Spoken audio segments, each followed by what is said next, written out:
अस्सलामुअलैकुम, welcome to my channel. तो आज मैं आपके लिए अकाउंटेंसी का एक और लेक्चर लेके आई हूँ। तो चलिए अपने लेक्चर को स्टार्ट करते हैं। सबसे पहले जो यहाँ पे मैंने लिखा है it is book keeping. Book keeping के बारे में मैंने आपको ऑलरेडी बताया है, तो फिर से यहाँ पे आपको रिपीट करूँगी। देखो बुक कीपिंग में क्या क्या आता है। बुक कीपिंग में आपकी आइडेंटिफिकेशन आती है, ठीक है, मेजरिंग, रिकॉर्डिंग हम जर्नल में करते हैं, एंड पोस्टिंग। और पोस्टिंग भी मैंने आपको बोला था, जब हम जर्नल से लेजर में एंट्रीज़ को ट्रांसफ़र करते हैं ना, इस प्रोसेस को पोस्टिंग बोला जाता है। और उसके बाद हम लोग लेजर बनाते हैं एंड बैलेंस उसको करते हैं, ठीक है। ये बैलेंसिंग वगैरह जो है ये हम इंशाल्लाह जब हम लेजर पढ़ेंगे वहाँ पे मैं आपको समझा दूंगी, लेकिन ऐसे ही आप फिलहाल याद रखिए कि लेजर को बैलेंस करना पड़ता है, ठीक है। तो ये सारे स्टेप्स जो होते हैं ना, ये किस में आते हैं, हमारी बुक कीपिंग में। एंड एक और स्टेप बुक कीपिंग में आता है, that's preparation of trial balance, right.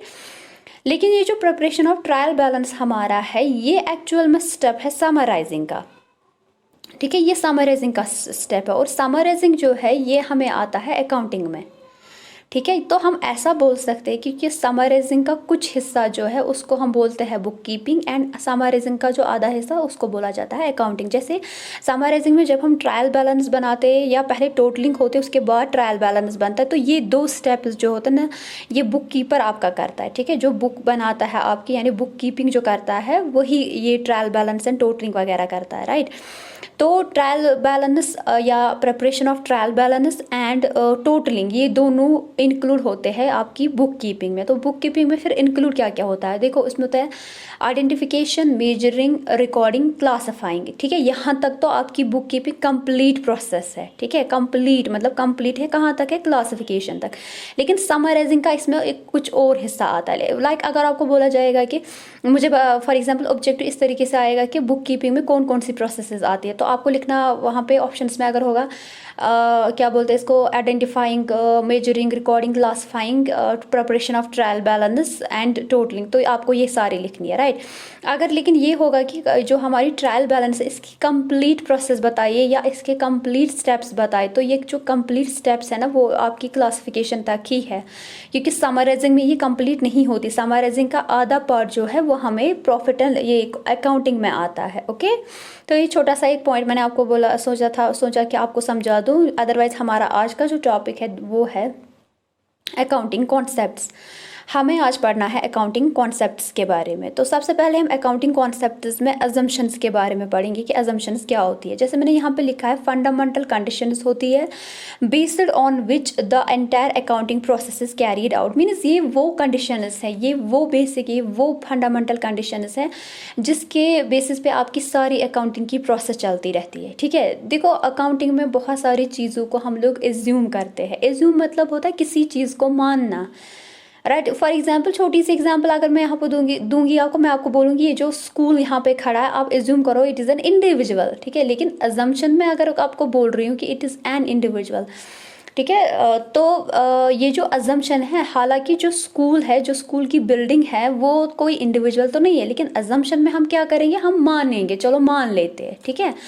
तो जहाँ पे किसी चीज़ को मानना, तो उसी को हम अजम्पशन कहते हैं। मैंने आपको सिंपल वर्ड्स में अजम्पशन समझा दिया कि एक्चुअली क्या होता है कि ये अजम्पशन ज़रूरी है। जब तक आप किसी चीज़ को एज्यूम नहीं करोगे तब तक बिजनेस में बहुत सारी प्रॉब्लम्स आ सकती है हमें। अदरवाइज अगर हम नहीं मानेंगे इस चीज़ को, इस अजम्पशन को अगर हम, या इन कंडीशंस को अगर हम नहीं मानेंगे, राइट। जैसे इकोनॉमिक्स में हमारा लॉ ऑफ डिमांड है। लॉ ऑफ डिमांड आपका तभी सेटिस्फाई होता है जब हम कुछ कंडीशंस को पहले एज्यूम करते हैं कि ये कंडीशन माननी पड़ेगी, तब कि लॉ ऑफ डिमांड आपका यहाँ पे काम करेगा। सेम अकाउंटिंग में भी है, यहाँ पे कुछ अजम्पशंस हमें दी गई है, कुछ कंडीशंस दी गई जिनको हमें मानना ज़रूरी है। अदरवाइज जो हमारे बिजनेस है उसमें रिकॉर्डिंग करना हमारे लिए फिर डिफ़िकल्ट बन जाएगा। मीन्स हम अच्छी तरीके से रिकॉर्डिंग नहीं कर पाएंगे। तो अजम्पशंस क्या है, बेसिक फंडामेंटल कंडीशंस होती है ये, ठीक है। अब जो अकाउंटिंग अजम्पशंस है ना, ये तीन है। मीन्स अकाउंटिंग में तीन ऐसे अजम्पशंस है या तीन ऐसी कंडीशंस है जो हमें माननी पड़ती है, जिसमें सबसे पहला है गोइंग कंसर्न। ये क्या है ये हम आगे पढ़ेंगे। इसी तरीके से दूसरा है कंसिस्टेंसी, ये भी हम आगे बढ़ेंगे। Third one is accrual. यानी 3 कॉन्सेप्ट्स या 3 बेसिक अजम्पशंस है अकाउंटिंग में। कौन कौन सी? गोइंग कंसर्न है, कंसिस्टेंसी है एंड एक्रूवल है। और अजम्पशन क्या होती है? ये एक बेसिक कंडीशन होती है, एक फंडामेंटल कंडीशन होती है जिसके बेसिस पे आपकी अकाउंटिंग चलती है। अजम्पशन का मतलब होता है किसी चीज़ को मानना। मैं आपको एक एग्जांपल दूंगी, उससे आपको ज़्यादा समझ में आ जाएगा कि अजम्पशन हम किसे कहते हैं और अगर अजम्पशन नहीं होगा तो फिर क्या असर पड़ेगा हमारे बिजनेस पे। ओके,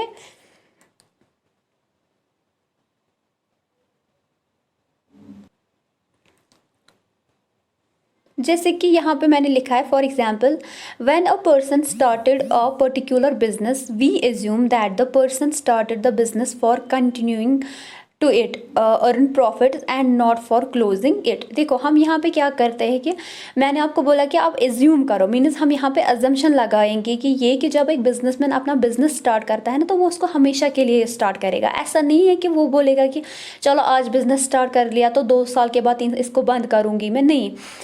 हम यहाँ पे एज्यूम करेंगे कि जब भी मैं बिजनेस स्टार्ट करूँगा ना या करूँगी, हम हमेशा के लिए बिजनेस को स्टार्ट, हम हमेशा इसको कंटिन्यू इसको रखेंगे, राइट। लेकिन अगर आप देखोगे तो एक्चुअल में कुछ और भी हो सकता है। ऐसा भी तो हो सकता है ना कि बंदे ने 1 साल तक ही बिजनेस किया उसके बाद बंद कर दिया। लेकिन अजम्पशन क्या लगाएंगे हम कि जब हम बिजनेस को स्टार्ट करेंगे कि तो हम ये एज्यूम करेंगे कि ये जो बिजनेसमैन है ये इसको फॉर एवर करेगा, कंटिन्यू करेगा इस बिजनेस को, ठीक है। तो ये भी तो एक एजम्पशन ही है ना, आप यहाँ पे एज्यूम कर रहे हो, आप मान रहे हो कि ये जो बंदा है इसने जो बिजनेस स्टार्ट किया तो हमेशा के लिए कंटिन्यू फॉर एवर चलाएगा इस बिजनेस को। तो इसीलिए हम बोलते हैं कि एजम्पशन इज बेसिक कंडीशन होती है।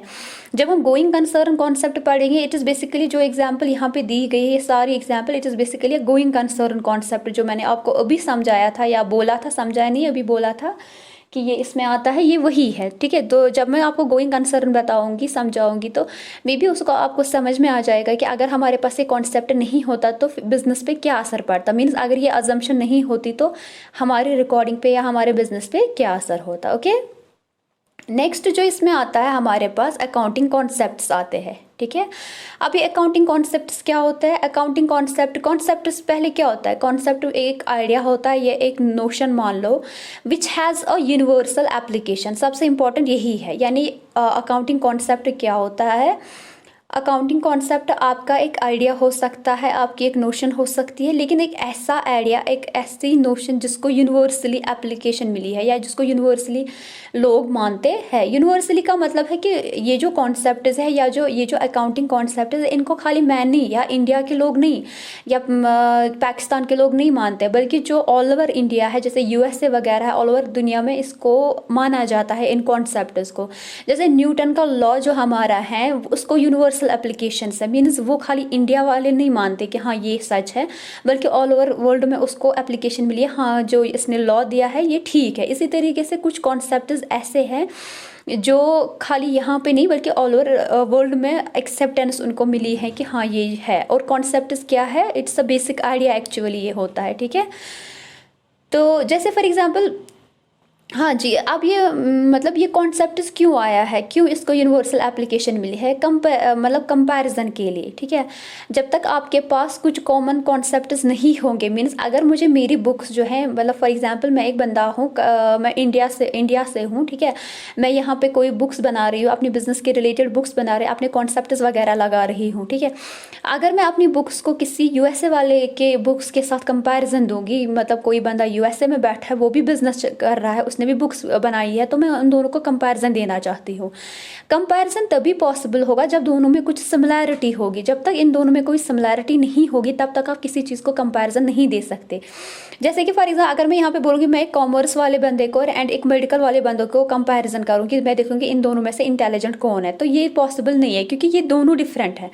इसका फील्ड डिफरेंट है, इसका फील्ड डिफरेंट है, तो यहाँ पे इन दोनों का कंपैरिजन नहीं दिया जा सकता। कंपैरिजन हमेशा उन चीज़ों का होता है जिनमें कुछ सिमिलैरिटी होगी। इसीलिए कुछ कॉन्सेप्ट्स ऐसे हैं जो यूनिवर्सली एप्लीकेबल है, ताकि आपकी बुक्स जो है वो कंपैरेबल बने। आप कल जाके नॉट ओनली कि जो इंडिया का बंदा है खाली वो अपनी बुक्स नहीं, बल्कि अगर वो बाहर जाएगा उनकी बुक्स को भी अपने साथ कंपेयर कर सके, ठीक है। तो यहाँ पे अकाउंटिंग कॉन्सेप्ट्स क्या है? एक आइडिया होता है जो यूनिवर्सली एप्लीकेबल है। नेक्स्ट जो इसी में है, यहाँ पे मैंने दूसरा फिर लिखा था अकाउंटिंग कॉन्सेप्ट्स और the basic conditions which lay down the foundation for formulating the accounting principles. यानी अकाउंटिंग कॉन्सेप्ट्स ही आपको एक गाइडलाइन, एक हम यहाँ पे मानेंगे एक फाउंडेशन प्रोवाइड करती है, ठीक है, एक पाथ प्रोवाइड करता है किसके लिए, अकाउंटिंग प्रिंसिपल्स को बनाने के लिए। यानी अकाउंटिंग कॉन्सेप्ट, ये जो आइडियाज़ आपके पास है जिनको यूनिवर्सली एप्लीकेशन मिली है, ठीक है, इन्हीं आइडियाज़ के बेसिस पे आप क्या बनाओगे फिर, अकाउंटिंग प्रिंसिपल्स। अब जो ये अकाउंटिंग प्रिंसिपल्स होते हैं, सॉरी अकाउंटिंग कॉन्सेप्ट्स होते हैं, ये क्लियरली डिफाइंड हैं and supported by the reasoning, ठीक है, यानी ये डिफाइंड अच्छी तरीके से किए गए हैं और इनके पीछे एक रीजनिंग है, यानी लॉजिक है इनके पीछे। कुछ ऐसा नहीं कि आपने हवा में बोल दिया कि ये कॉन्सेप्ट है अकाउंटिंग का तो आप मानोगे, नहीं, it is supported by the reasoning, ठीक है। उसके बाद हमारा यहाँ पे आ जाता है अकाउंटिंग प्रिंसिपल्स। अकाउंटिंग प्रिंसिपल्स क्या होते हैं, accounting principles refers to the set of doctrines मतलब बिलीफ्स होते हैं ये associated with the theory and procedures of accounting.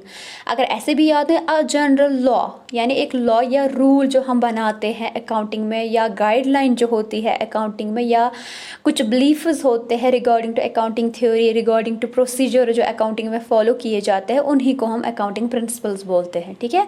Accounting principles क्या होते हैं, बिलीफ्स होते हैं, किसके रिलेटेड बिलीफ्स है, जो अकाउंटिंग में थ्योरीज वगैरह उनके रिलेटेड है, जो प्रोसीजर्स हमें बताए गए उनके रिलेटेड है, राइट। या ये एक रूल होता है, एक जनरल लॉ है, एक ऐसा लॉ जो सब पे एप्लीकेबल है, ठीक है, अडॉप्टेड और professed as a guide to action, जो आपको बताता है कि ये आपको मतलब गाइडेंस प्रोवाइड करता है कि एक पर्टिकुलर एक्शन जो बिजनेस में हम लोग करते हैं कैसी करनी है, ठीक है। मैंने आपको पहले भी बोला था कि जब हम अकाउंटेंसी पढ़ते हैं या कोई भी सब्जेक्ट जब आप पढ़ते हो ना, तो हमारे पास कुछ प्रिंसिपल्स, कुछ गाइडलाइंस, रूल्स, प्रोसीजर्स होते ज़रूर है कि जो आपको आगे गाइड करेंगे कि आपको कौन सी चीज़ कैसी करनी है, ठीक है।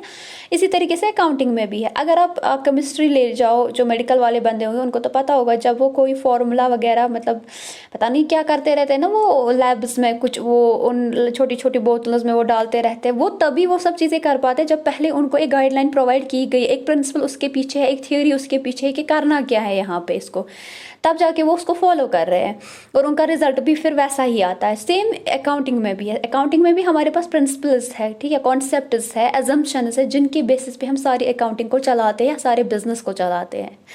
ओके, तो नेक्स्ट जो हमारा यहाँ पे है दैट इज, तो नेक्स्ट हम पढ़ेंगे एक और टर्म यहाँ पे, अकाउंटिंग कन्वेंशंस, ठीक है। अब अकाउंटिंग कन्वेंशंस क्या होती है, कन्वेंशंस और the general procedures emerging out of usage and practice of accounting principles, यानी जो मतलब हम बोलते हैं ना कि जो पहले से ही चला आ रहा हो उसी को हम कन्वेंशन बोलते हैं। ये वो प्रैक्टिसेस होती है, वो यूसेजेस होती है जो पहले ही ऑलरेडी थी यहाँ पे, मतलब ये किसी ने बनाए नहीं है। मान लो एक सोसाइटी में एक रूल सा बन गया है, क्योंकि हम कोई चीज़ इसलिए फॉलो करें क्योंकि हमारे जो मतलब ग्रैंड पेरेंट्स वगैरह थे वो फॉलो कर रहे थे इस चीज़ को, इसलिए हम भी कर रहे हैं। इसी तरीके से अकाउंटिंग में कुछ प्रैक्टिसेस ऐसी है जो हम इसलिए फॉलो कर रहे हैं क्योंकि ये पहले से ही फॉलो होती आ रही है। अगर मैं आपको यहाँ पे देखो, यहाँ पे मैंने लिखा है conventions may not have a universal applications. अब ऐसा तो नहीं है ना कि जो मेरे ग्रैंड पेरेंट्स करते थे वो हर किसी के ग्रैंड पेरेंट्स, हर एक सोसाइटी में या हर एक एरिया में ये अलग अलग हो सकते, तो इनकी कोई यूनिवर्सल एप्लीकेशन नहीं है, ठीक है। बेस्ट तरीका इसको समझने का है एग्जाम्पल, मैंने यहाँ पे एक एग्जाम्पल लिखी है, उससे आपको कन्वेंशन अच्छे से समझ में आएगी कि कन्वेंशन एक्चुअली होती क्या है। फॉर एग्जाम्पल यहाँ पे मैंने लिखा है कि इंडिया में क्या माना जाता है कि pedestrians walk on the left side and the vehicles go on the right side of the road. हम बोलते हैं कि जो पैदल चलने वाले बंदे होंगे वो हमेशा लेफ्ट चलेंगे और जो गाड़ियाँ होंगी वो राइट साइड से चलेंगे।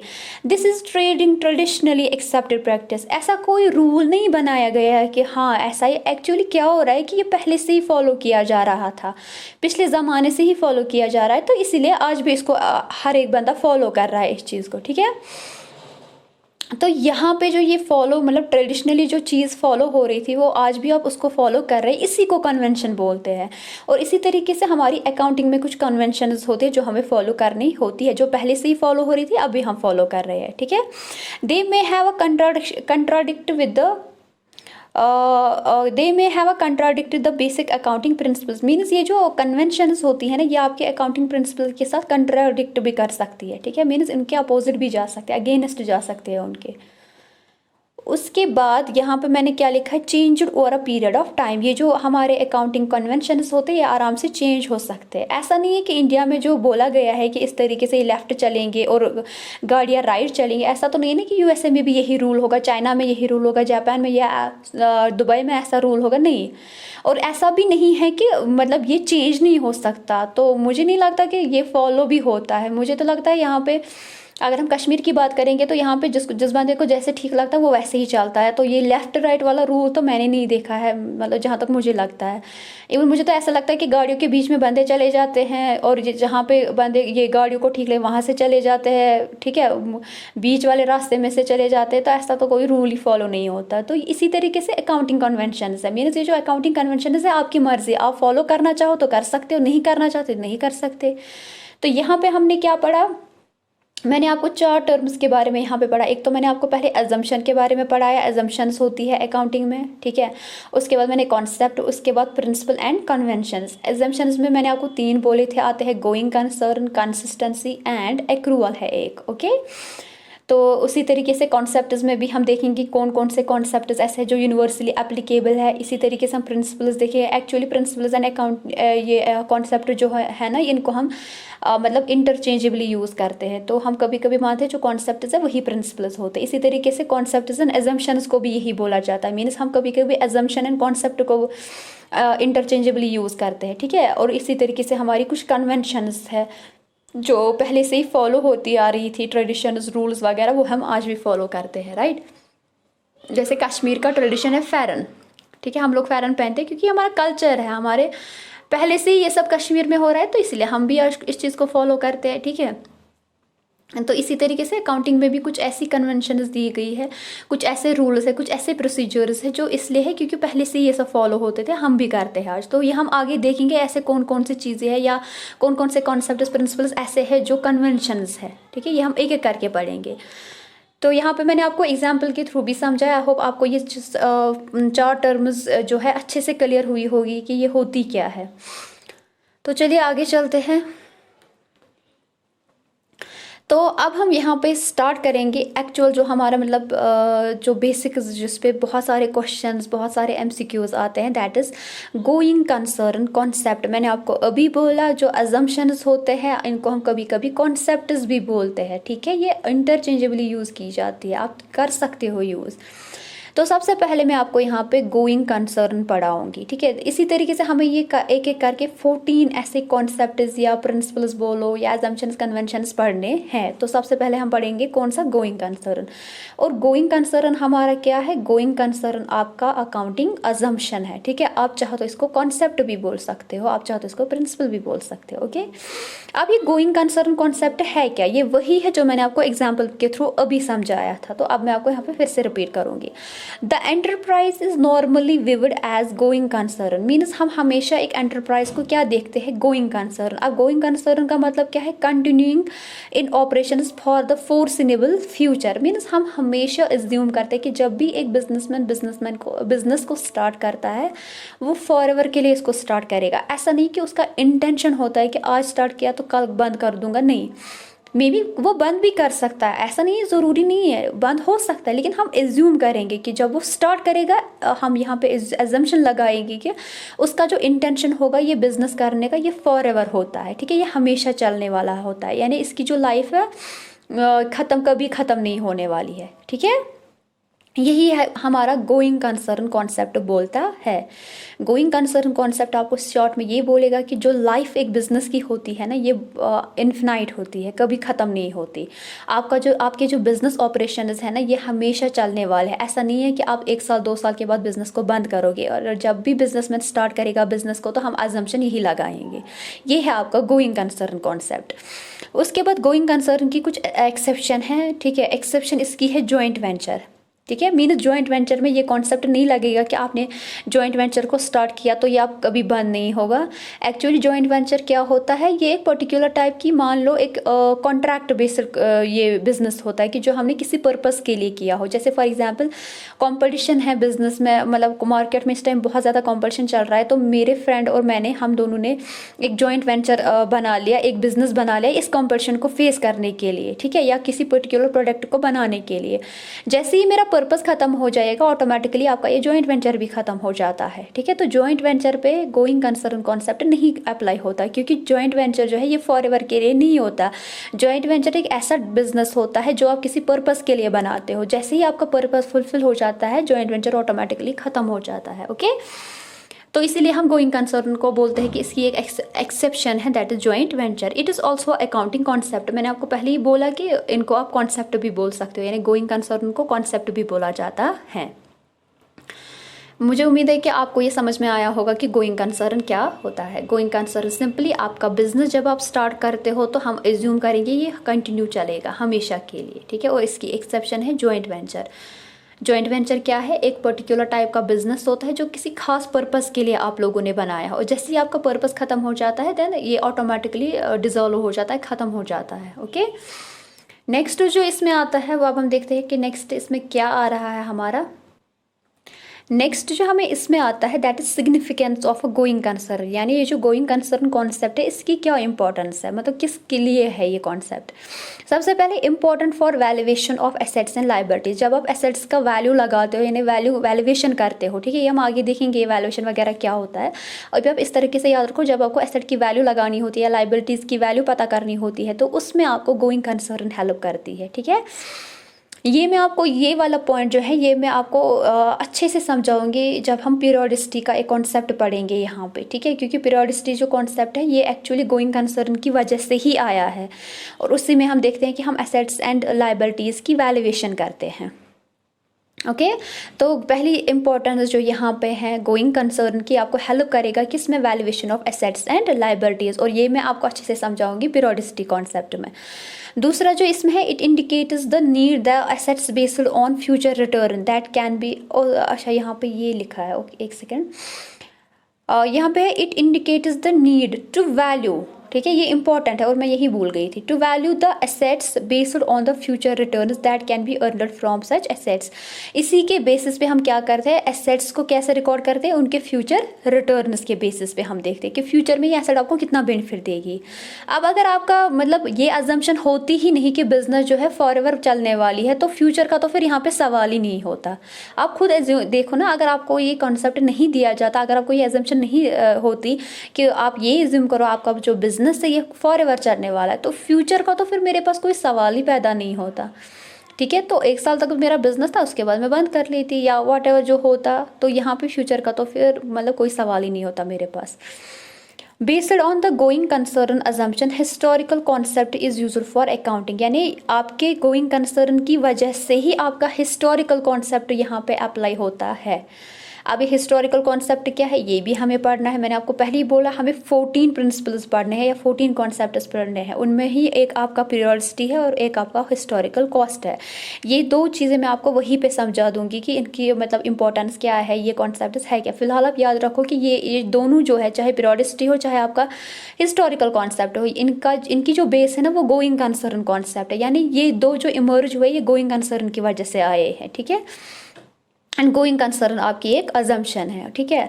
तो हम यहाँ पे हमने 3 इंपॉर्टेंस पढ़ी। पहले वैल्यूएशन में आपको हेल्प करता है गोइंग कंसर्न, दूसरा आपको आपके फ्यूचर रिटर्न्स पे आपकी एसेट्स की वैल्यू लिखी जाती है, और हिस्टोरिकल कॉन्सेप्ट भी इसी पे चलता है। ओके, इंशाल्लाह नेक्स्ट वीडियो में ये पढ़ा दूंगी तो ज़्यादा क्लियर हो जाएगा। उसके बाद है कंसिस्टेंसी, एक और प्रिंसिपल, एक और अजम्पशन या आप बोलो एक और कॉन्सेप्ट, ठीक है। कंसिस्टेंसी ये एक अजम्पशन है हमारी, ठीक है, क्योंकि हमने सबसे पहले एजम्पशन के बारे में ही पढ़ा था और वहाँ पे मैंने आपको बोला था 3 एजम्पशंस है, going concern, consistency and accrual. तो आज हम वही 3 एजम्पशंस खत्म करेंगे। फिर मैंने आपको बोला था कि आप चाहो तो इनको अलग अलग, मतलब आप चाहो तो इनको कॉन्सेप्ट्स भी बोलते हो, प्रिंसिपल्स भी बोलते हैं, क्योंकि हम अकाउंटिंग में ये चीज़ें आराम से एक दूसरे के बदले यूज़ करते हैं। accounting principles followed by the entity shall be consistent that is the same over a period of time। Means जितने भी प्रिंसिपल्स, जितने भी प्रोसीजर्स, जितने भी अजम्पशंस आप फॉलो करते हो अकाउंटिंग में या आप अप्लाई करते हो अपने बिजनेस में, ये आपको फिर कंसिस्टेंटली अप्लाई करने होते हैं। मीन्स अगर इस साल मैंने ये एज्यूम किया कि मेरा बिजनेस जो है गोइंग कंसर्न है, मुझे सेकेंड ईयर में भी यही एज्यूम करना पड़ेगा, ठीक है। या आप ऐसे याद रखो कि अगर इस साल आपने कोई मेथड लगा दिया बिजनेस में, ठीक है, ये मेथड जो है ना ये आपको नेक्स्ट ईयर भी लगाना पड़ेगा, उसके बाद भी लगाना। मीन्स कंसिस्टेंट रहना पड़ेगा आपको। ऐसा नहीं है कि बिजनेस एक साल एक तरीके से चलेगा तो दूसरे साल उसकी मर्जी हो गई तो दूसरा कंसेप्ट फॉलो करेगा, तीसरे साल को तीसरा। तो इससे क्या हो जाएगा, आप खुद ही सोचो, कंपैरिजन हो जाएगा फिर बाद में। नहीं, क्योंकि अगर आपने एक साल एक प्रिंसिपल लगा दिया बिजनेस में, या एक प्रोसीजर से आपने अकाउंटिंग कर ली, एक प्रोसीजर से आपने बुक्स बना दी, और सेकेंड ईयर में दूसरे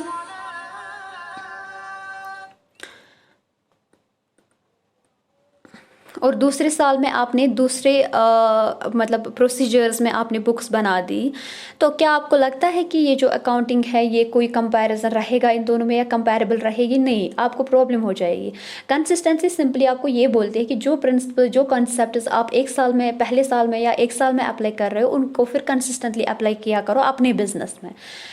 हम आगे जब हम देखेंगे ना, हमारे पास एक बेस्ट कॉन्सेप्ट है डेप्रिसिएशन का, ठीक है।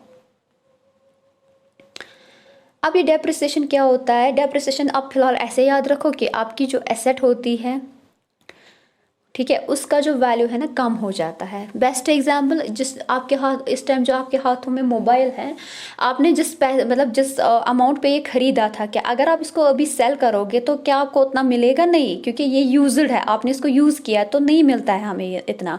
मीन्स एसेट्स का, ये आपके लिए एक एसेट ही तो है, मीन्स आपके एसेट्स का वैल्यू कम हो जाता है, ठीक है। अब ये क्यों कम होता है ये हम आगे देखेंगे जब हम डेप्रिसिएशन डिटेल्ड पढ़ेंगे।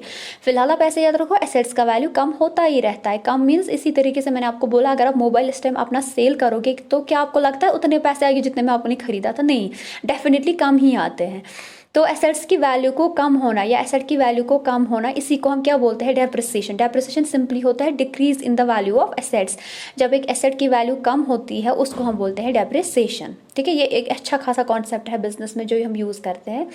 अब जो ये डेप्रिसिएशन है, एसेट की वैल्यू को कम करना, ठीक है, या एसेट की वैल्यू को कम होना, ये हमें रिकॉर्ड करनी है ये डेप्रिसिएशन बिजनेस में, ठीक है, क्योंकि एसेट की वैल्यू कम हो रही है तो ये तो रिकॉर्ड करना ही पड़ेगा। अब इस डेप्रिसिएशन में हमें मेथड दिया गया है कि आप चाहो तो आप स्ट्रेट लाइन मेथड से इसको रिकॉर्ड करो, आप चाहो तो इसको WDV रिटन डाउन वैल्यू से रिकॉर्ड करो। मीन्स डेप्रिसिएशन को रिकॉर्ड करने के लिए या जो ये decrease in the value of assets जो है, इनको रिकॉर्ड करने के लिए हमारे पास दो मेथड्स है। पहला मेथड है स्ट्रेट लाइन मेथड, दूसरा है WDV मेथड। ये हम पढ़ेंगे आगे डिटेल्ड।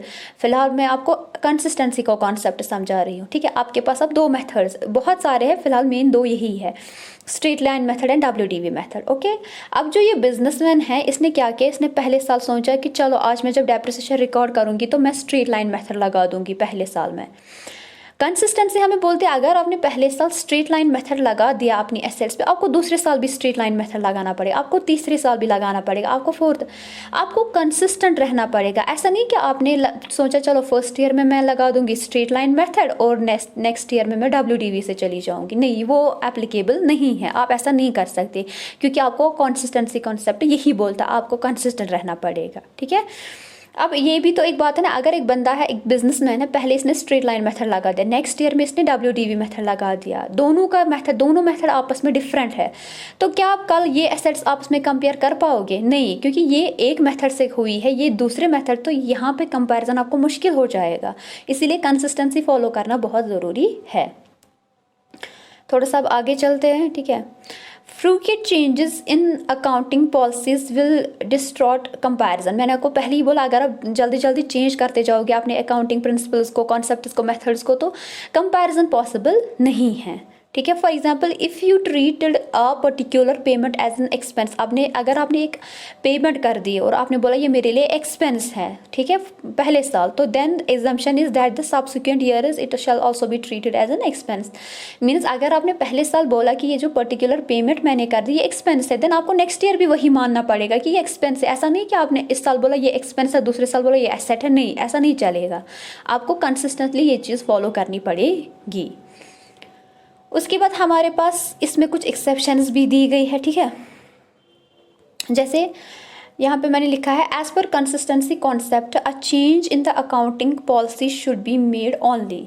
मीन्स अब मैंने आपको बोला आपको कंसिस्टेंट रहना पड़ेगा बिजनेस में, आपने जो पॉलिसीज प्रोसीजर्स फॉलो किए आपको हमेशा फॉलो करने पड़ेंगे। लेकिन क्या ऐसा हो सकता है कि आप चेंज करना चाहो तो नहीं कर सकते? नहीं, आप कर सकते हो। कुछ एक्सेप्शंस दी गई है इस चीज़ की, मीन्स कुछ कंडीशंस हैं और इन कंडीशंस में आप अपनी अकाउंटिंग पॉलिसीज या मेथड्स या प्रिंसिपल्स, कॉन्सेप्ट्स, प्रोसीजर जो भी आप बोलो चेंज कर सकते हो। और वो कंडीशंस क्या है वही हम देखेंगे, ठीक है।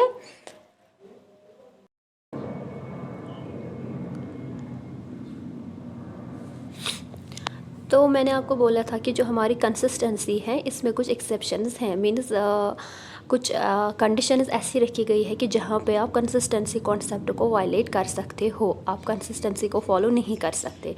एक है पहला, if the adaptation of a different accounting policy is required by the statute और for compliance with an accounting standard, or it is if it is considered that change would result in a major more appropriate presentation of the financial statements of the enterprise, ठीक है। अब ये 3 conditions लिखी गई है। Simple मैं आपको समझा देती हूँ कि आप कंसिस्टेंसी को कब वायलेट कर सकते हो। वायलेट इन द सेंस जब आप कंसिस्टेंसी कॉन्सेप्ट को फॉलो नहीं करते, ठीक है। तो कैसी वो 3 कंडीशंस क्या है? पहला है कि अगर आपको लॉ बोल रहा है कि आप चेंज करो अपने मेथड्स को, अपनी पॉलिसीज़ को, तो तब आपको करना पड़ेगा। सिंपल सी बात यहाँ पे मैं आपको समझा देती हूँ। मैंने आपको बोला था स्ट्रेट लाइन मेथड हमारा एक डेप्रिसिएशन का ही मेथड है, ठीक है, और दूसरा है WDV। मान लो आपने फर्स्ट ईयर में क्या लगाया था? स्ट्रेट लाइन मेथड, ठीक है। जब आप सेकंड ईयर में चले जाओगे एज़ पर कंसिस्टेंसी कॉन्सेप्ट आपको कौन सा लगाना था? यही वाला वापस, ठीक है। लेकिन आपको लॉ की रेगुलेशन आई कि या आपका लॉ को मतलब लॉ जो हमारा है उसने ऑर्डर दिया है कि नहीं, आज के बाद जो हमारी एसेट्स की डेप्रिसिएशन की जाएगी वो एज़ पर WDV मेथड लगानी होगी, ठीक है। तो मीन्स सेकेंड ईयर में आपको WDV मेथड लगाना पड़ा, लेकिन ये आप इसलिए लगा रहे हो क्योंकि ये लॉ का ऑर्डर है, ठीक है, एज़ पर लॉ आपको लगाना पड़ा।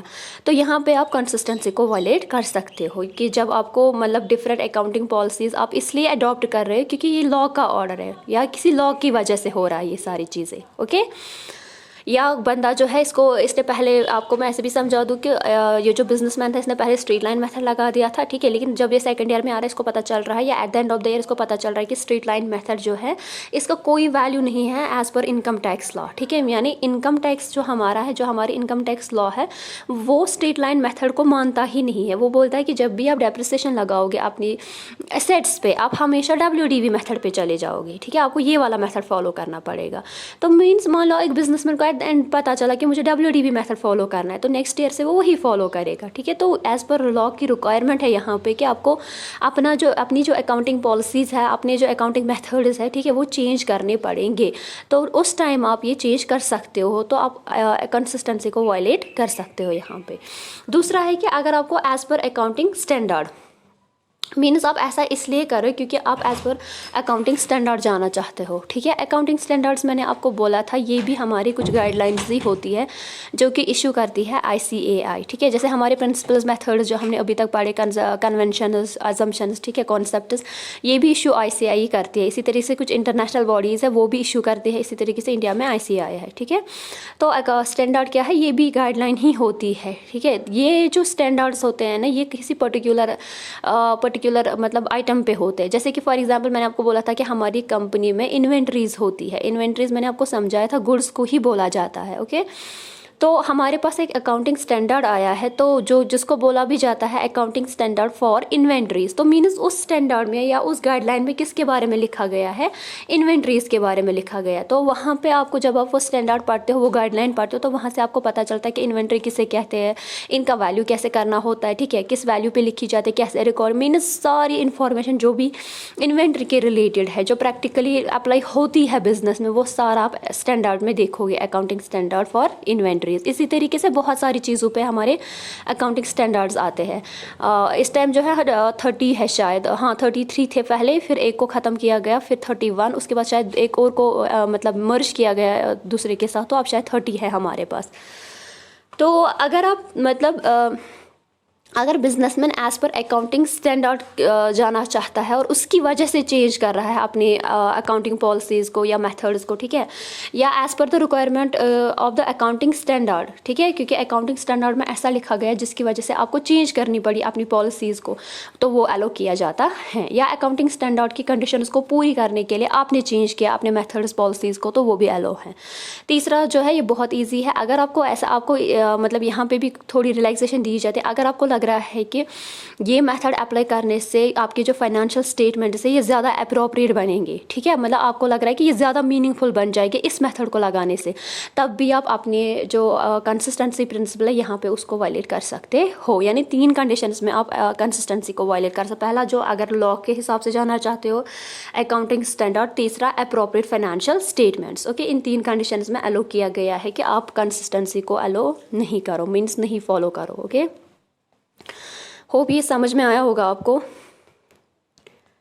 नेक्स्ट जो हमारा लास्ट वाला यहाँ पे आज हम पढ़ेंगे दैट इज एक्रूअल कॉन्सेप्ट, ठीक है। जैसे एक्रूअल में मैंने लिखा है revenue should be recorded on accrue basis and not on receive basis, and cost should be recorded on incur basis and not on payment basis. Simple सा concept है कि ये आपको बोल रहा है कि जब भी आपके पास रेवेन्यू होगा तो आप इसको अर्न बेसिस पे रिकॉर्ड करोगे, एंड जो हमारे एक्सपेंसेस होते हैं इनको इनकर बेसिस पे रिकॉर्ड किया जाता है, ठीक है। आप एग्जाम्पल के तौर पे ऐसे मान लो कि आपको वेजेस देनी है अपने वर्कर को, ठीक है। वेजेस आपके लिए एक्सपेंस बनते हैं। एक्सपेंस क्या है, रेवेन्यू क्या है, ये दोनों टर्म्स मैंने आपको समझा ही है कि एक्सपेंस हम किसे कहते हैं, रेवेन्यू किसे कहते हैं, ठीक है। तो वेजेस मान लो आपको अपने लेबर को वेजेस पे करनी है ₹10,000, ओके लेकिन जब आपने पेमेंट कर दी इस बंदे को, आपने इसको 9,000 रुपीज़ ही पे कर दिए, क्योंकि आपके पास अभी पैसे नहीं थे या वॉट एवर जो भी रीज़न था, आपने 9,000 रुपीज़ पे कर दिया। अब मसला ये है कि आप कौन सा वाला रिकॉर्ड करोगे अपने बुक्स में, तो हम हमेशा ये वाला रिकॉर्ड करेंगे। मैंने पहले ही बोला एक्सपेंसेस इनकर बेसिस पे रिकॉर्ड किए जाते हैं। इनकर आपका टोटल एक्सपेंस तो 10,000 है ना, भले ही आपने उसको 9,000 रुपीज़ दे दिए, लेकिन एक्सपेंसेस तो 10,000 थे ना, तो जितना आपका इनकर हुआ एक्सपेंस उतना ही रिकॉर्ड करेंगे हम बुक्स में। हमने पे कितना किया उससे हमें लेना देना नहीं होता है, ठीक है। तो बराबर रिकॉर्डिंग कितने की होगी, 10,000 रुपीज़ की।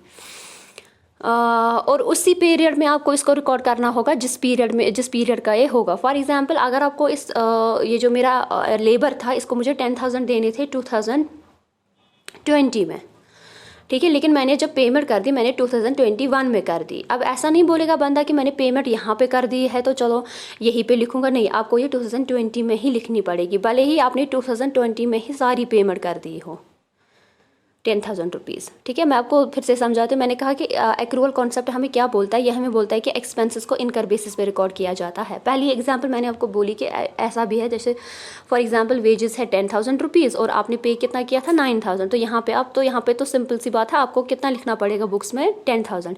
अब मैं दूसरी एग्जाम्पल यहाँ पर देती हूँ। मान लो मेरी जो वेजेस हैं, ठीक है, ये 10,000 रुपीज़ है और ये थी 2020 की, लेकिन ये जो पेमेंट हो गई इन वेजेस की आपने इनको 2021 में पे किया, यानी आपने 10,000 रुपीज़ 21 में पे कर दिए, ओके। अब रिकॉर्डिंग किस ईयर में करोगे, तो 2020 में ही रिकॉर्डिंग होगी। मीन्स एक्सपेंसेस एक तो इनकर बेसिस पे रिकॉर्ड किए जाते प्लस उसी ईयर में रिकॉर्ड किए जाते जिस ईयर के ये होते हैं।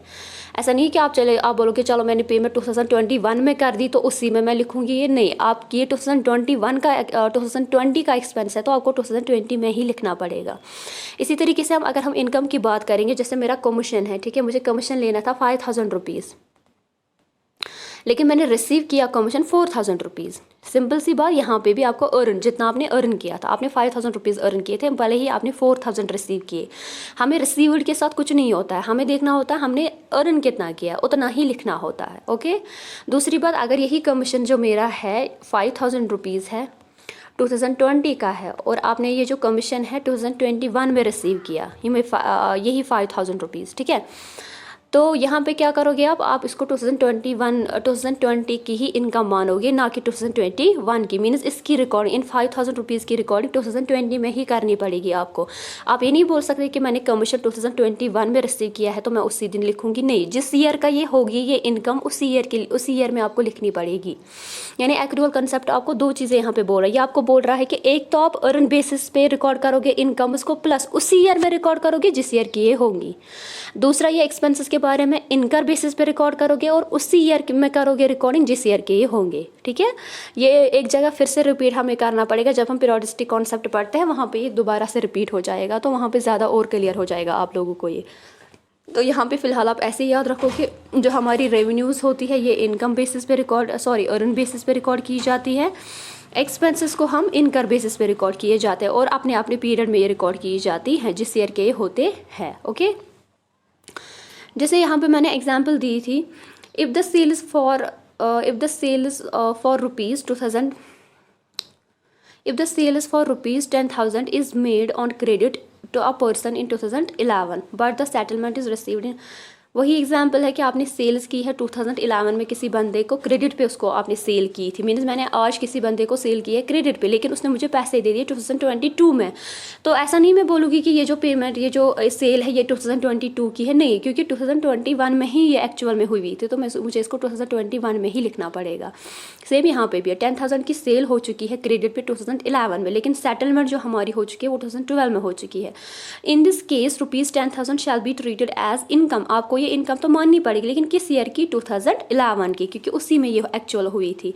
इन द ईयर ऑफ एक्रूअल, जिस ईयर में ये हुई थी, and not in 2012 year of receipt. यानी ईयर ऑफ रिसेप्ट जो हमारा होता है वो मैटर ही नहीं करता। इसी तरीके से ईयर ऑफ पेमेंट मेरे लिए मैटर नहीं करेगा। आपका जो year of accrual and year of incur होगा उसी में आप एक्सपेंसेस एंड रेवेन्यूज़ को रिकॉर्ड करोगे, and as per earn basis and incur basis पे रिकॉर्ड किया जाएगा। ओके, तो ये था हमारा एक्रूअल कॉन्सेप्ट। ये हमें आगे फिर से पढ़ने हैं ये एक्रूअल कॉन्सेप्ट। जब हम मैंने आपको अभी बोला पीरियोडिसिटी कॉन्सेप्ट पढ़ोगे। इसी तरीके से जो हम अब ये जो हमारा लास्ट छोटा सा एक यहाँ पे बता दूंगी मैं आपको। मैंने आपको 3 चीज़ें पढ़ा। मैंने आपको गोइंग कंसर्न पढ़ा है, मैंने आपको कंसिस्टेंसी पढ़ा है, और मैंने आपको एक्रूअल कॉन्सेप्ट पढ़ा है। इन तीनों को बोला जाता है फंडामेंटल अकाउंटिंग असम्पशंस। ये ऑब्जेक्टिव बहुत बार आता है, मतलब एग्जाम में, कि इनमें से ऑप्शंस नीचे होते हैं कि मुझे आप बताइए इनमें से फंडामेंटल अकाउंटिंग असम्पशंस कौन है। यही 3 फंडामेंटल अकाउंटिंग असम्पशंस है। फंडामेंटल मीन्स बेसिक यही है, ठीक है। कौन कौन से? Going concern, consistency and accrual. Going concern मतलब बिजनेस कंटिन्यू चलेगा, कंसिस्टेंसी मतलब सेम रूल्स फॉलो करने पड़ेंगे हर साल, एंड एक्रूअल मतलब अर्न एंड इनकर बेसिस पे रिकॉर्डिंग करनी होती है। तो इनको हम बोलते हैं फंडामेंटल अकाउंटिंग असम्पशंस। अब ये फंडामेंटल अकाउंटिंग असम्पशन जो होती है ना, इनके रिलेटेड कुछ डिस्क्लोजर रिक्वायरमेंट्स होती है। अब ये डिस्क्लोजर रिक्वायरमेंट क्या है आपको ये ऐसे में समझा। जैसे फॉर एग्जाम्पल यहाँ पे मैंने लिखा है, इफ़ द अबाउट असम्पशंस और followed in preparing accounts. Mean जब आप अकाउंट्स बनाते हो एक कंपनी के, और इन तीनों कॉन्सेप्ट्स को अगर आप फॉलो करते हो, तो आपको फिर दोबारा से लिखने की ज़रूरत है कि मैंने इनको फॉलो किया है। डिस्क्लोजर रिक्वायरमेंट है, आपको इनके बारे में बताना पड़ेगा कि आपने इन चीज़ों को फॉलो किया है कि नहीं। तो मेरे पास 2 कंडीशन यहाँ पे आ रही है। एक तो वो कंडीशन आ रही है जब मैंने इनको फॉलो किया, दूसरी वो कंडीशन हो रही है जब मैंने इनको फॉलो नहीं किया। यानी एक कंडीशन में जब आप अकाउंट्स बना रहे हो किसी भी बिजनेस के, किसी भी कंपनी के, जब मैं अकाउंट्स बना रही हूँ तो मैंने इन तीनों फंडामेंटल अकाउंटिंग असम्पशंस को फॉलो किया है, वहाँ पे मैंने इनको ध्यान में रखा है, तब जाके मैंने बुक्स को प्रिपेयर किया है। ये है वो वाला, ठीक है। दूसरा होता है कि जब आपने अकाउंट्स तो बना दिए एक कंपनी के, आपने फाइनल अकाउंट्स तो बना दिए, लेकिन इन कॉन्सेप्ट्स को आपने फॉलो नहीं किया। मीन्स आपने कंसिस्टेंसी फॉलो नहीं किया, आपने एक्रूअल फॉलो नहीं किया, या मान लो आपने गोइंग कंसर्न फॉलो नहीं किया। तो क्या करना पड़ेगा इस वाले केस में? जो है ये वाला केस, जब आप इनको फॉलो करते हो तो हमें फिर इस चीज़ को बताने की ज़रूरत नहीं है कि मैंने इनको फॉलो किया है। लेकिन अगर कोई बिजनेसमैन इनको फॉलो नहीं करता जब वो फाइनल अकाउंट्स बनाता है, तो उसको डिस्क्लोजर मतलब उसको फिर वहाँ पे बताना पड़ेगा कि मैंने जो ये अकाउंटिंग असम्पशंस है इनको फॉलो नहीं किया है। ओके, मैं आपको फिर से समझाती हूँ सिंपल सी बात। अगर आप इन फंडामेंटल अकाउंटिंग एजम्पशंस को फॉलो करते हो, जब आप फाइनल अकाउंट्स बनाओ तब आपको कोई डिस्क्लोजर देने की ज़रूरत नहीं है। लेकिन अगर आप इनको फॉलो नहीं करो, ये जो फंडामेंटल अकाउंटिंग एजम्पशंस है आपने इनको फॉलो नहीं किया, नॉट फॉलो, तब आपको डिस्क्लोज करना पड़ेगा। ये चीज़ आपको बताना पड़ेगा कि हम लोगों ने ये चीज़ फॉलो नहीं की है। अब ये बताना किनको होता है, मैंने आपको पहले ही पढ़ाया था, मैंने कल भी शायद परसों आपको वो शॉर्ट वीडियो दी थी, यूज़र्स ऑफ अकाउंटिंग। उनको बोलना पड़ेगा कि हमने ये चीज़ें फॉलो नहीं की है अपनी अकाउंटिंग में, और हमने यूज़र्स में गवर्नमेंट भी देखी थी, तो गवर्नमेंट को बताना, टैक्स अथॉरिटी देखी थी हमने, राइट। तो आपको बताना पड़ेगा उस टाइम कि हमने ये चीज़ें फॉलो नहीं की है। तो ये भी बहुत बार ऑब्जेक्टिव आ जाता है कि कब आपको डिस्क्लोजर देना पड़ता है, कब नहीं देना पड़ता। आपको डिस्क्लोजर रिक्वायरमेंट तब ज़रूरत पड़ेगी जब आप इनको फॉलो नहीं करोगे, जब आप अकाउंट्स बनाते हो। अगर आप इनको फॉलो कर रहे हो तो हम एज्यूम करते हैं फिर तो डिस्क्लोजर की ज़रूरत ही नहीं है, ठीक है। अब मैं आपको ये समझाती हूँ। फॉर एग्जांपल मेरा जो बैलेंस शीट है मैंने बनाया है अच्छे से, ये वो, ठीक है। और नीचे जो डिस्क्लोजर मैंने नीचे, फॉर एग्जांपल ये मेरा बैलेंस शीट है, ओके, फाइनल अकाउंट है ये मेरा। तो इसके नीचे फिर जब डिस्क्लोजर रिक्वायरमेंट लिखा होता है, डिस्क्लोजर खाली इसके रिलेटेड वो और भी चीज़ें हो सकती है जिसके बारे में आपको डिस्क्लोज करना पड़ेगा। ये तो एक मैं बोल रही हूँ, ठीक है। तो डिस्क्लोजर में इसके बारे में कुछ नहीं लिखा गया है, मीन्स इन कॉन्सेप्ट्स के बारे में कुछ नहीं लिखा गया, तो आप क्या एज्यूम करोगे फिर वहाँ पे? तो वहाँ पे डेफिनेटली आप ये एज्यूम करोगे कि ये फॉलो हो चुकी है ये तीनों चीज़ें, क्योंकि डिस्क्लोजर आप तभी देते हो ना जब आप फॉलो नहीं करते हो, ठीक है। ये एक बार ऑब्जेक्टिव आया था, मुझे याद नहीं कहाँ पे आया था, शायद CA में ये ऑब्जेक्टिव आया था। तो ये चीज़ें आप ध्यान में रखिए कि डिस्क्लोजर कब देना होता है, ठीक है। वहाँ पे CA में इस टाइप से तो ऑब्जेक्टिव नहीं आता ना कि बताओ ये डिस्क्लोजर, वहाँ पे कुछ मतलब लॉजिक बेसिस पे आते हैं वो। उन लोगों ने वहाँ पे क्या था, एक बैलेंस शीट बना के था, नीचे डिस्क्लोजर रिक्वायरमेंट था, फिर बोला गया था बताइए कि यहाँ पे आपको क्या लग रहा है कि ये तीनों फंडामेंटल अकाउंटिंग एजम्पशंस फॉलो हो चुकी है कि नहीं। जब डिस्क्लोजर में आपने कुछ लिखा ही नहीं है इन तीनों के बारे में, मीन्स ये ऑटोमेटिकली फिर फॉलो हो चुके हैं। अगर आपने लिखा होता कि ये हमने, तो फिर तो हमें पता ही है कि ये फॉलो नहीं हुए हैं, ओके। तो ये था हमारा आज का लेक्चर जो किसके बेसिस पे था, अकाउंटिंग कॉन्सेप्ट्स। और मैंने आपको बोला 14 है ये टोटल, तो हर एक पढ़ेंगे हम इंशाल्लाह। आज हमने 3 पढ़े, going concern, consistency and accrual. अब मैं आपको कुछ ऑब्जेक्टिव्स यहाँ पे प्रोवाइड करूँगी, तो आप चाहो तो इनको घर में आराम से कर सकते हो, तो या कमेंट्स में भी ऑप्शन लिख सकते हो, या जो टेलीग्राम की लिंक मैंने आपको दी थी वहाँ पर भी आप बोल सकते हो। ये बेस्ट ऑब्जेक्टिव्स है अकाउंटिंग के, मुझे नहीं लगता इससे ज़्यादा कहीं से आ सकते हैं ऑब्जेक्टिव्स, क्योंकि ये जो मटीरियल है ना, ये direct institute of chartered accountants of India, मतलब ICA का मटेरियल होता है ये, कि वही मैंने आपको अभी बोला, वही एक लीड बॉडी है यहाँ पे इंडिया में जो हमारी गाइडलाइंस वगैरह हमें देती है अकाउंटिंग के बारे में। और ये जो ऑब्जेक्टिव्स मैं आपको दूंगी ये फ़िलहाल उन्हीं टॉपिक्स पे है जो हमने अभी तक पढ़े हैं, ठीक है। आप ट्राई कर लेना, अगर आएगा तो वेरी गुड, अगर नहीं तो आप मुझे बता सकते हो कहाँ पे कन्फ्यूजन हुआ, तो मैं आपको बोल दूँगी। जैसे पहला वाला जो ऑब्जेक्टिव है यहीं पे है, ठीक है। यहाँ पे accounting is defined as, accounting को हम क्या बोलते हैं, तो आप बता सकते हैं, ये मैंने आपको पढ़ाया है, ठीक है। दूसरा ऑब्जेक्टिव यहाँ पे है accounting is the modern age, accounting in modern age is regarded as, तो ये भी आप बता सकते हो इसको क्या बोला जाता है। अगर आपको यहाँ पे कोई कन्फ्यूजन होगा तो आप मुझे बोल सकते हो, मैं आपको बता दूँगी इसको क्या करना है। इसी तरीके से यहाँ से ऑब्जेक्टिव एक है the obligation of an enterprise,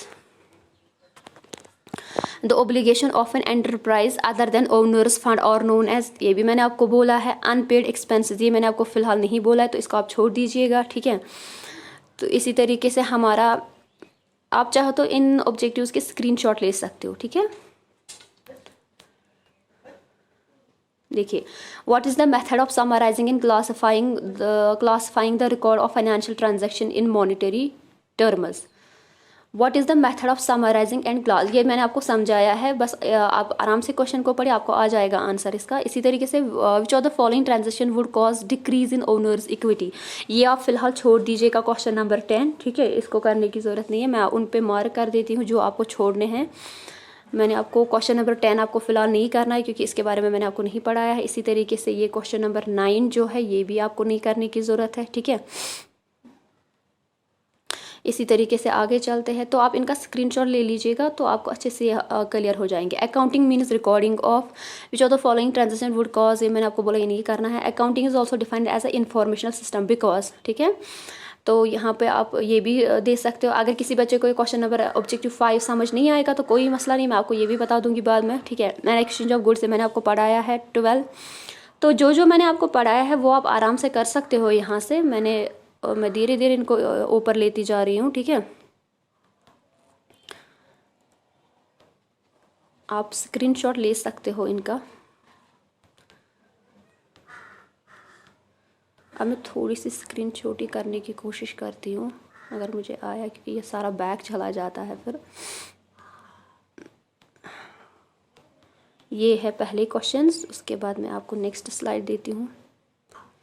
तो फ़िलहाल तो आप इतने ही MCQs को मतलब सॉल्व कीजिएगा, बाद में देखेंगे हम इसमें, क्योंकि MCQs की तो यहाँ पे ढेर लगी हुई है, इतने सारे MCQs होते हैं ICI की बुक्स में, ठीक है।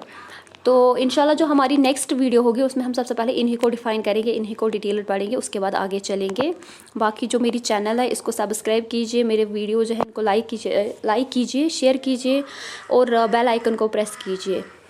Please keep supporting. अल्लाह हाफ़िज़।